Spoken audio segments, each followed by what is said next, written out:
চাওতাল জনগোষ্ঠীয় লোকসকলৰ কৃষিভিত্তিক উৎসৱ চহৰাই উৎসৱ বৰ্ণাঢ্য কাৰ্যক্ৰমণিকাৰে কাৱৈমাৰীত বৰবিলত অনুষ্ঠিত হৈ যায়। এই মহোৎসৱত চাওতাল জনগোষ্ঠীয় নৃত্য গীতৰে উৎসৱস্থলী মুখৰিত কৰি তোলে। এই সন্দৰ্ভত অগ্নিগড় নিউজৰ এক বিশেষ প্ৰতিবেদন চাওঁ আহক।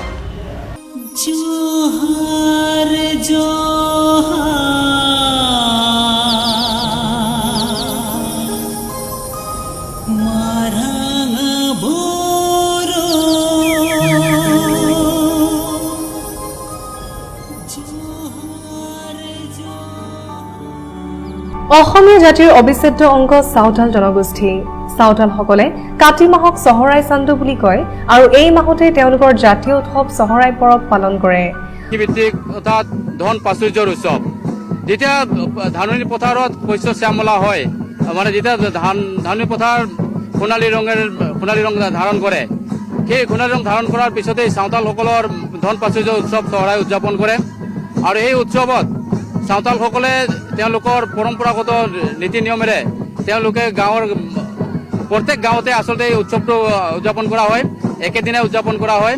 আৰু এই উৎসৱৰ এটাই মহত্ব আছে যে এই উৎসৱৰ জৰিয়তে আচলতে আমি ক'বলৈ গ'লে চহৰাই উৎসৱত আমি লখিমী আদৰাৰ উৎসৱ। আচলতে চহৰাই পৰব হ'ল চাওতালসকলৰ কৃষিভিত্তিক উৎসৱ। চহৰাই পৰ্বক ধন প্ৰাচুৰ্যৰ উৎসৱ বুলিও কোৱা হয়। এই উৎসৱৰ নিৰ্ধাৰিত দিনটোত গাঁৱৰ সকলো লোকে তেওঁলোকৰ পৰম্পৰাগত নীতি নিয়মৰ মাজেৰে পূজাস্থলীত তথা গদতান্ত্ৰিত পূজা পাঠ সম্পন্ন কৰে। নিয়মানুসৰি আবেলি সময়ত গাঁৱৰ সকলো ৰাইজে মুৰ্গী মাংসৰে বনোৱা জিল চৰে তথা খিচিৰি সমূহীয়াভাৱে গ্ৰহণ পৰম্পৰা আছে। আৰু সন্ধ্যাৰ পৰা উৰে নিশা চহৰাই নৃত্য গীত প্ৰত্যেকৰে ঘৰে ঘৰে গৈ পৰিৱেশন কৰাৰ লগতে গৰু গাইক সেৱা ভক্তি আগবঢ়াই চহৰাই পৰব পালন কৰে। বিগত বৰ্ষৰ দৰে এই বছৰতো সদৌ চাওতাল ছাত্ৰ সন্থা শোণিতপুৰ জিলা সমিতি আৰু ঠেলামৰা আঞ্চলিক সমিতিৰ উদ্যোগত দিনজোৰা কাৰ্যসূচীৰে কাৱৈমাৰীৰ বৰবিলৰ মধ্য ইংৰাজী বিদ্যালয়ৰ খেল 5 সহস্ৰাধিক ৰাইজৰ উপস্থিতিত উদযাপন কৰে। চহৰাই উৎসৱৰ লগত সংগতি ৰাখি আয়োজিত আলোচনা চক্ৰত অংশগ্ৰহণ কৰে সদৌ অসম সাংবাদিক সন্থাৰ সভাপতি পংকজ কুমাৰ নাথ, সদৌ চাওতাল ছাত্ৰ সন্থাৰ সভাপতি নিন্তু হেমব্ৰম, উপ সভাপতি ৰাজেশ টুডু, শিক্ষা সম্পাদক কেৱল হাজদা, প্ৰচাৰ সম্পাদক ৰাজেশ হাজদা, শোণিতপুৰ জিলা সমিতিৰ সাধাৰণ সম্পাদক উত্তম মুৰ্মুকে ধৰি বহু কেইগৰাকী বিশিষ্ট ব্যক্তিয়ে। সদৌ চাওতাল ছাত্ৰ সন্থাৰ উপ সভাপতি বীৰেন চৰেনে আঁত ধৰা আৰু সভাপতি সোণাৰাম হেমব্ৰমৰ সভাপতিত্বত অনুষ্ঠিত হোৱা আলোচনা চক্ৰ আৰু সম্বৰ্ধনা অনুষ্ঠানত চহৰাই নৃত্য গীতৰ উপৰিও চাওতাল জনগোষ্ঠীয়ে বিভিন্ন নৃত্য গীত পৰিৱেশন কৰে।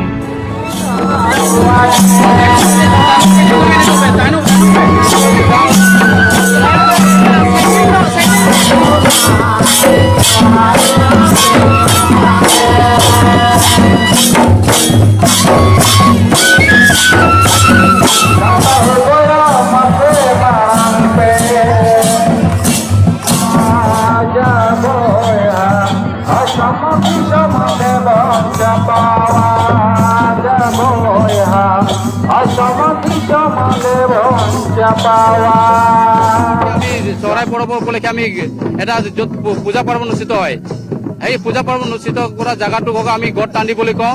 আৰু সেই গদতান্দিত গাঁৱৰ যিজন পূজাৰী, গাঁৱৰ পূজাৰীক আমি আচলতে নাইকে বুলি কওঁ।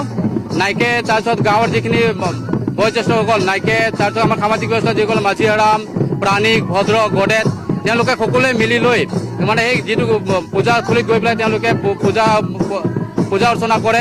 আৰু সেই পূজা অৰ্চনাত তাত থাকে আপোনাৰ ধান থাকে, অন্যান্য শস্যসমূহ তাত উৎসৰ্গা কৰা হয়।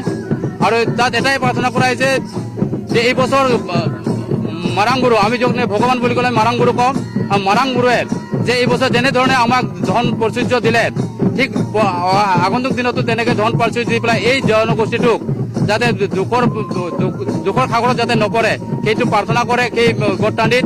আৰু এই পূজাৰ জৰিয়তে তেওঁলোকে মানে যাতে শান্তি সমৃদ্ধি অটুট থাকে, যে মানুহৰ মাজত যিটো উখয়া অপ্ৰীতি, সেই উখয়া অপ্ৰীতিও যাতে দূৰ হয়।